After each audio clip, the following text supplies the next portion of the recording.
कल मैंने एक वीडियो बनाई थी जिसमें मैंने बताया था कि किस तरह जो है वो एक्सट्रीम क्लाइमेट है वो जो आपके सिस्टम पे सिस्टम की परफॉर्मेंस पे काफ़ी ज़्यादा इफ़ेक्ट करता है।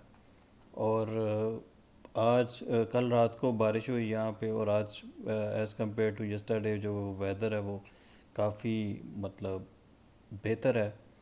तो उसकी वजह से मेरे सिस्टम में सारा कुछ वैसा ही है, वही सिस्टम है, वही सब कुछ है, लेकिन 1 किलोवाट का डिफरेंस आ गया जो मैं नहीं समझता कि कम डिफरेंस है। और अभी वेदर इतना ज़्यादा प्लेजेंट नहीं है कि जिसमें आप कह सकते हो, लेकिन फिर भी 1 किलोवाट ऐड हो जाना एक दिन में। तो जब भी आप नेक्स्ट टाइम अपना कोई सिस्टम डिज़ाइन करवाएं तो आप इन चीज़ों को अपने जहन में रखें।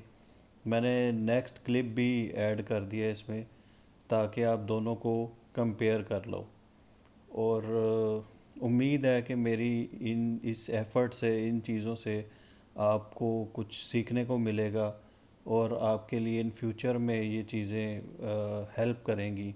ये मेरा एक अपना पर्सनल एक्सपीरियंस है जो मैं आप लोगों के साथ शेयर करता हूँ। अगर आपको ये मेरी वीडियो पसंद आई है तो प्लीज़ लाइक कीजिएगा और कमेंट्स में ज़रूर बताइएगा मुझे। Thank you.